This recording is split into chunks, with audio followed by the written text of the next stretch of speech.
Ouais, je suppose que je dois l'admettre. Je suis privilégiée. Je suis une Américaine blanche, de classe moyenne supérieure, mais ce n'est pas là que s'arrête mon privilège. Surpris? Ne le soyez pas. Nous sommes une famille de belles personnes. Je suis sérieuse. Nous sommes littéralement tous beaux. Mon père, ma mère, mes frères et moi. Ouais. Vous pourriez vous dire, êtes-vous censé dire que les hommes sont beaux? Mais qu'est-ce que je peux dire d'autre? Le mot « beau » n'est pas suffisant pour décrire les gars de ma famille. Ils sont en fait très beaux. Avant de continuer, appuyez rapidement sur le bouton « j'aime » et je m'abonne. Si vous voulez ma vie, allez, on sait que c'est ce que vous voulez secrètement. Personne n'a besoin de savoir. Maintenant que vous avez fait ça, passons à autre chose. Tout le monde nous admirait et voulait être comme nous. Nous n'étions pas seulement beaux, nous étions intelligents, nous réussissions à tous nos cours, nous avions tous des postes de direction, à l'école, à l'église et dans la communauté. Tout le monde connaissait et vénérait notre famille. Tout le monde voulait sortir avec l'un de nous. Même nos ex se vantaient d'avoir été avec nous. Ouais, je sortais avec Lucie. Ouais, elle a rompu avec moi après seulement quelques semaines, mais au moins, je suis sortie avec elle. T'as eu l'occasion de sortir avec elle, toi? Non? Alors ferme-la. Seules quelques personnes chanceuses ont pu mettre la main sur l'un d'entre nous. Pourquoi? Vous pouvez vous demander.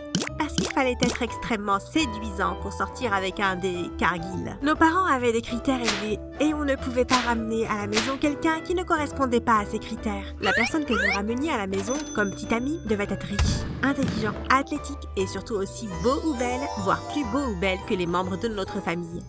À quoi d'autre pouvez-vous vous attendre? Nous étions la famille parfaite. C'était amusant de grandir, je dois l'admettre. Les gens nous adoraient. Je me suis toujours sentie comme une demi-déesse. Attends, c'était plus que ça. J'étais pratiquement une déesse, pas une demi-déesse. Quand j'avais presque fini le lycée, j'ai rencontré un gars sympa à la bibliothèque. Il était mignon, ringard et drôle. Il était également intelligent et avait lu tous mes livres préférés. Nous avions beaucoup en commun et sommes rapidement devenus des amis très proches. Nous avions une relation platonique. Je n'avais aucun intérêt ou engagement romantique avec lui à ce moment-là. Je n'en avais même pas l'intention. Il ne correspondait pas à la norme de fréquentation des membres de la famille Cargill. Et j'étais dans une relation sérieuse avec Bandil Siabunga, le garçon le plus séduisant de notre lycée. Il était beau à tomber, le meilleur étudiant en musique et le capitaine de l'équipe de football. Il était également métis, en partie sud-africain et en partie italien. Alors vous pouvez imaginer à quel point il était attirant. Un samedi, j'ai invité Jordi, mon ami intello, à venir étudier. Il était censé m'aider à résoudre quelques problèmes de maths qui me donnaient mal à la tête. Je ne pensais pas que l'invité serait un problème parce que je ne sortais pas avec lui. Et même si c'était le cas, il était plutôt mignon à mes yeux. Maman savait que j'étais dans une relation sérieuse avec Bandil, alors je ne m'attendais pas à ce qu'elle réagisse comme elle l'a fait quand elle nous a vus, Jordi et moi, étudier et rire dans la cuisine. Que se passe-t-il exactement ici? A-t-elle demandé en entrant en trompe dans la cuisine. Qui est ce crapaud? Bon sang, maman, tu ne peux pas te balader en traitant les gens de crapauds, je te l'ai déjà dit. Et j'essayais de chuchoter. Eh bien, je n'aurais pas à le faire si tu arrêtais de le fréquenter. Maman a répondu. Jordi avait l'air confus. Attendez, qui est le crapaud? Suis-je le crapaud dont vous parlez? Oui, ma mère et moi avons parlé en même temps. Maman! Écoutez, jeune homme, a-t-elle dit en se tournant vers Jordi. Vous avez dû vous perdre. C'est une maison pour les princes et les princesses. Nous n'acceptons pas les crapauds sur notre territoire. Alors, quelle que soit la façon dont vous êtes rentré, s'il vous plaît, sortez et ne revenez jamais. Ma mère a dit en faisant semblant d'être un crapaud sauteur. Jordi semblait sur le point d'éclater de rire à tout moment. Waouh, quelqu'un est barjot, a-t-il dit en montrant sa tête. Ma mère s'est mise encore plus en colère et a essayé de le traîner hors de la maison, mais Jordi l'a arrêté en disant « Madame, si vous me touchez, je vous promets de porter plainte. Mon père est un flic. » Ouah, pauvre stupide et moche. Oh, j'ai tellement peur. S'il te plaît, ne le dis pas à ton père. S'il te plaît, ne porte pas plainte, a dit maman en se moquant de lui. Barjo! Jordi ne cessait de siffler en sortant majestueusement de la maison. Une fois qu'il était parti, ma mère s'est tournée vers moi.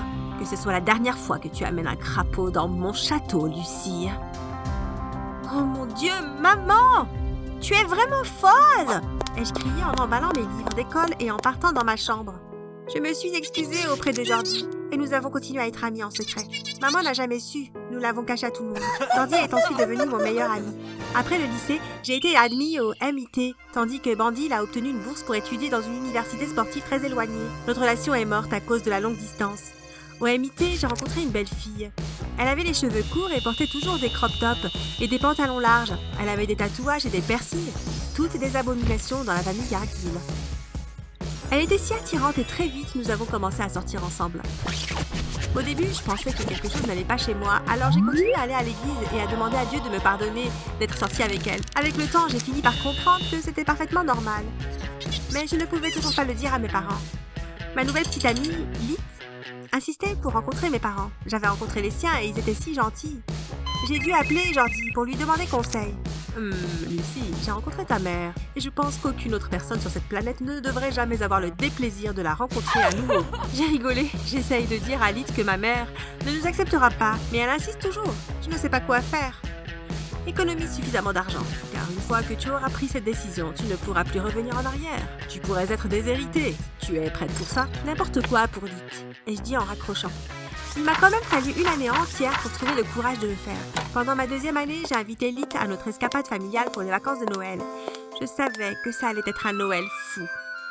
Après que tout le monde ait fini de m'embrasser et de me souhaiter la bienvenue, ma mère s'est tournée vers Lith, puis vers moi. « Lucie ?» a-t-elle dit dans un sourire forcé. « Qu'est-ce que je t'ai dit à propos de ramener des crapauds à la maison ?»« Mon Dieu, maman! Lith n'est pas un crapaud, c'est ma petite amie !» Tout le monde s'est tu. Ce genre d'abomination n'était jamais arrivé dans notre maison auparavant. « Quoi ?» Maman a demandé d'une toute petite voix, presque comme si elle était sur le point de pleurer. « Qu'est-ce que tu viens de dire ?»« Lith est ma petite amie. » Et je répétais. Devinez ce que ma mère a fait ensuite. Elle a sauté sur Lith, comme un tigre sur le point de frapper sa proie, mais mon père a pu l'attraper avant qu'elle n'atterrisse sur Lith. J'ai immédiatement bloqué Lith. Elle essayait d'être forte, mais je pouvais voir les larmes dans ses yeux. Papa a calmé maman et l'a emmenée à l'intérieur. Tout le monde a fait comme si rien ne s'était passé et nous avons pu prétendre que Lith était en fait un garçon crapaud, avec qui je ne sortais pas pendant une semaine entière. Maman n'a jamais reconnu sa présence.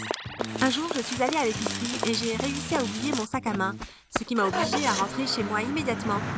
En arrivant à l'escalier, j'ai commencé à entendre des voix de derrière. C'était maman et Lith. « Ouais, je suis sûre que tu le penses. » Ma mère a souri. « Je le pense vraiment, madame. J'aime Lucie de tout mon cœur. » « Oh, vraiment? Alors je suppose que tu n'avais pas besoin de ce chèque d'1 million de dollars que j'étais sur le point de te donner. »« Un chèque d'1 million de dollars ?» a demandé Lith, les yeux pétillants. « Je te parie que je le fais. » Ma mère a répondu. « J'ai aussi réservé un billet d'avion pour te ramener chez toi en première classe. As-tu déjà voyagé en première classe? »« Non. » Lith a répondu abasourdie. « Eh bien, ce sera ta première fois. Je veux que tu sois très confortable, » a dit maman. Lith a essayé de prendre le chèque de ma mère, mais elle a tendu sa main plus haut pour que Lith ne puisse pas l'atteindre. « Je suis sûre que tu sais ce qu'est la condition, Lith. »« Je sais, » a répondu Lith. « Tu veux que je quitte Lucie pour toujours ?» J'ai pris une grande inspiration. Je ne pouvais pas commencer à pleurer maintenant. Je ne pouvais pas. Maman a finalement donné le chèque à Lucie. « Tes affaires ont déjà été emballées et une limousine t'attend dehors. Va vers la porte de derrière et pars immédiatement. » Lith s'est retournée et a commencé à partir, mais maman l'a arrêtée. « Attends, arrête !»« Oui, madame. » Lith a demandé. « Je t'ai déjà dit à quel point ton nom est stupide. » Quel genre de personne appelle son enfant Lith? Maman a demandé avec un sourire mauvais sur son visage. Appeler un enfant Lith, c'est presque comme appeler un enfant échec garanti. Maintenant, quitte ma maison et ne reviens jamais. Je ne pouvais pas le croire. Lith a pris le chèque et est allée à la porte arrière. Elle est montée dans la limousine et est partie. Je suis tombée par terre et j'ai commencé à sangloter. J'ai senti une main dans mon dos et je me suis retournée. C'était maman. Et c'est ainsi qu'on enlève la saleté des beaux jardins. Elle m'a tapé dans le dos et est partie. J'étais tellement en colère. Je me suis levée, suis entrée dans ma voiture. J'allais affronter Lith. Comment ose-t-elle? Après tout ce que j'avais fait pour elle? Pas moyen qu'elle me laisse comme ça. J'ai suivi la limousine. J'allais l'empêcher de monter dans l'avion.